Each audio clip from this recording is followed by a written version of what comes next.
So residents are refusing to go back into the Opal Tower. Let's have a look. Good morning, everyone. I hope you're enjoying your Australia Day public holiday. I know I am. And I hope you're recovering from a festive weekend. So let's have a look at this report that someone sent me from 10 Daily about Opal Tower residents refusing to move back in. Now, if you're not familiar with it, the Opal Tower is a development in Sydney, which there was some cracking in some structural beams, hob beams, and some precast panels at these, shall we say, slots going up the building.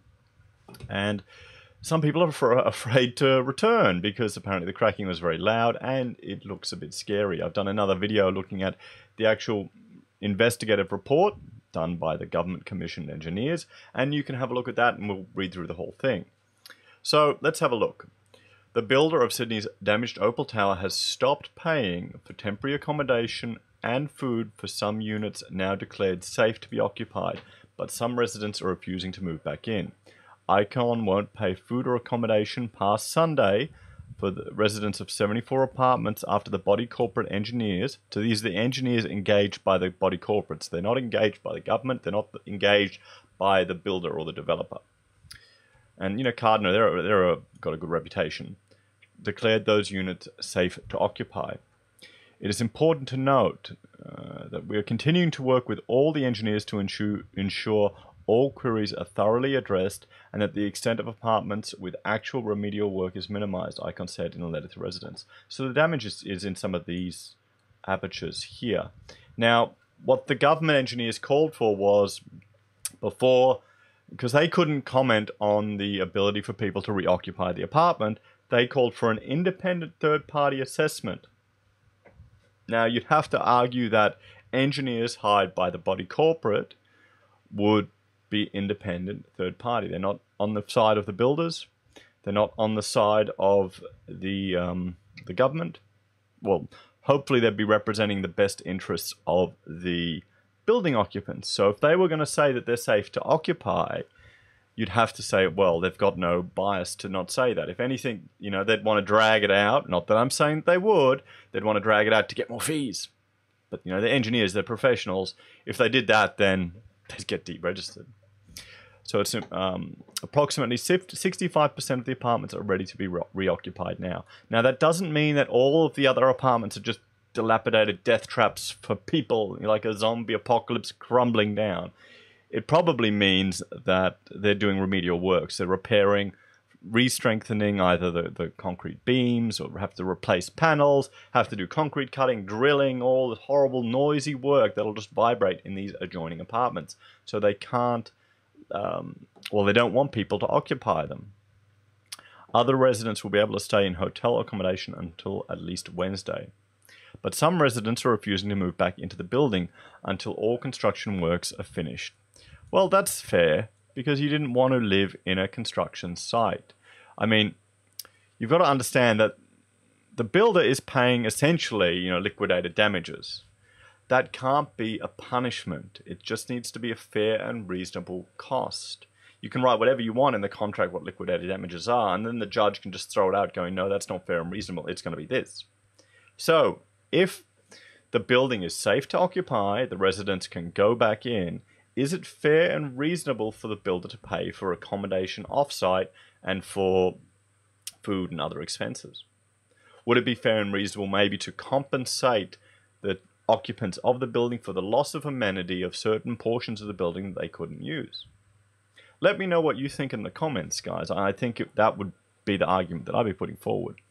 We prayed for brand new apartments, not a construction site, Wei Yang told AAP on Sunday. We, the owners, are the ones who have to pay our mortgage every single week. You can imagine how much stress we are experiencing. Yeah, I can. I really can. This is not filling anyone with any confidence about the construction industry, but, you know, these type of shortcuts, you see it all the time. I've been hired on jobs where they literally, you know, you give them a list as an architect, you write out, we'll provide you this, these drawings here, these coordination drawings. They go, no, save money, cut that. That's what they'll do. And then they'll come ring you back again saying, oh, we need it now. And you go, well, mate, that's, you know, another 5 grand, another 10 grand, and they get pissy at you. But you gotta learn how to deal with it sometimes. But it just shows you where it's really cost driven in this industry at the moment. In some ways, I feel, as an architect, our fees in many regards haven't really recovered very much from the GFC. Fees are still pretty tight. So, and that flows through not just to architects, to all the other people in the industry. You've got the developers wanting to make money. You've got the builders, putting the screws on all of their subcontractors. And then you've got the subcontractors trying to save money there, and it all just flows through. So I'd be interested to see if further research and investigations comes out to, what caused this issue, if it was, just a mistake, or if someone was doing the dodge. So another resident insists engineers and the New South Wales government need to provide confirmation that the building is safe to occupy for everyone. Well, you have had engineers provided. Cardno, the engineers that you hired. It's not the New South Wales government's job to take on that responsibility.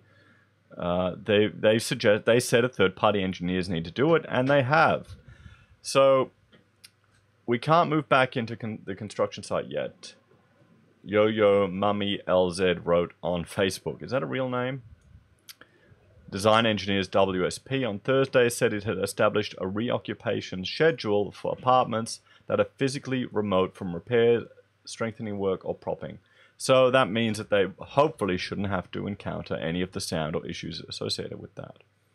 It said stabilization works has been undertaken on 3 walls on the building across 12 levels, but it maintains the building is structurally sound overall. A verdict also made by the government's independent engineering experts. Well, there you go.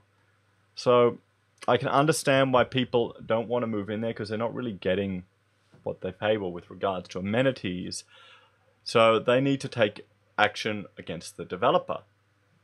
They need to take action against the developer. The builder, you'd argue, has fulfilled his obligations, and maybe he needs to cop a bid for loss of amenity for all tenants of the building to not use these particular spaces. But it's the developer that didn't ensure the quality of the product. So let's have a look what else is going on with Opal Tower. Now, vendors are selling units in Opal Tower. They're left in limbo as buyers are offered as little as $1. So this is from the 13th of Jan. So, $1 is obviously a joke or someone trying their luck. So real estate agents with listings in a building told, here we'll zoom in a bit, told the Daily Telegraph there's been an influx of optimistic buyers looking to cash in on the tragedy by snagging a unit for hundreds of thousands of dollars below what they originally paid.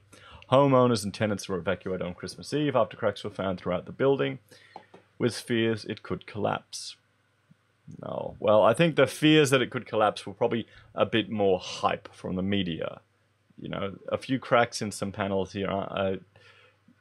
Maybe if this one came down, a few of them came down here and crushed in through here and then started damaging, but then, the building would be designed in such a way that it should handle it. But then again, it should be designed so it doesn't start cracking as well. So, both sides. There are currently 3 properties within the Opal Tower currently for sale on realestate.com, with one recently withdrawn. Listing agent Du Yang of SY Realty, who owns an apartment in the building, said selling the units have now become an almost impossible task. Well, yeah, it's going to take a few years, I think, before people don't heavily discount, or wouldn't expect a huge discount on whatever they buy in that tower just because of the bad publicity, because you're not going to be able to sell it for a reasonable rate until living memory has moved on.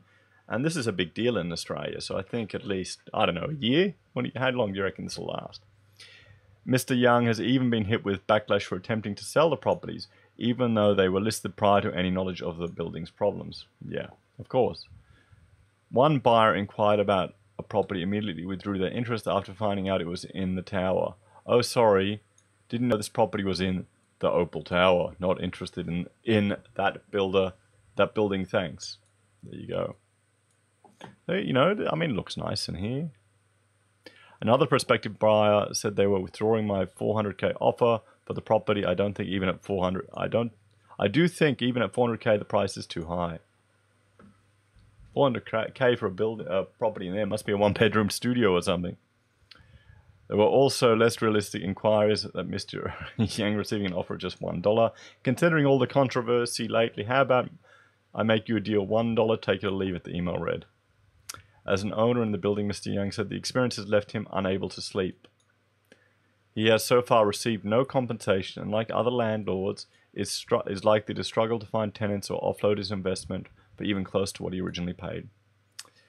Yeah, I know. It kind of sucks, but that's kind of the risks.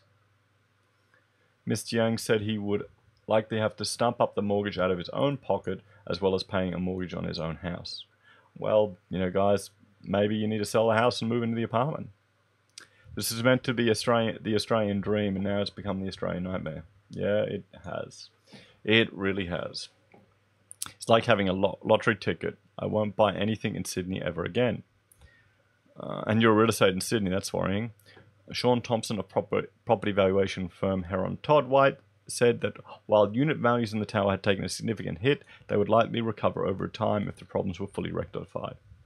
There could be a bit of a stigma going forward, but that will ease. Yeah, until it becomes, you know, popular culture in the mists of time. What do you think, guys? Would you buy one for $1?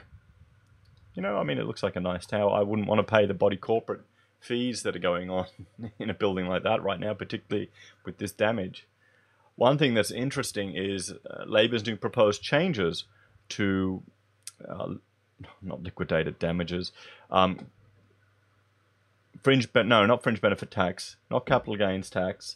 Oh, come on, Florian. Investment, negative gearing, that's it. Labor's potential changes to negative gearing are causing lack of confidence and uncertainty in the market. And if you have a look around at apartment stock, right now we're looking at 1-bedroom, 2-bedroom apartments on the Gold Coast for my mother because she's moving from the family home and we're looking at other options. There's a lot of them available and the price is going, you know, you see heavily reduced, heavily reduced, heavily reduced, which is fantastic for us at the moment, you know, for her looking at something affordable. But it just shows you what's coming because people are selling out because they're not sure if they can afford to meet these repayments. I mean, having an empty place in this building here that you paid, what, $800,000 for, that you can't rent, is going to sting on the mortgage. So guys, thank you for joining me for this episode of Heiser Says. Let me know what you think about the Opal Tower. Do you think it's fair that people have to move in? What do you think the builder should be responsible? Or should the developer compensate them for, you know, loss of amenity? Guys, thank you for joining me for this episode. Please like, share, and subscribe, and enjoy your Australia Day public holiday. Take care. Bye for now.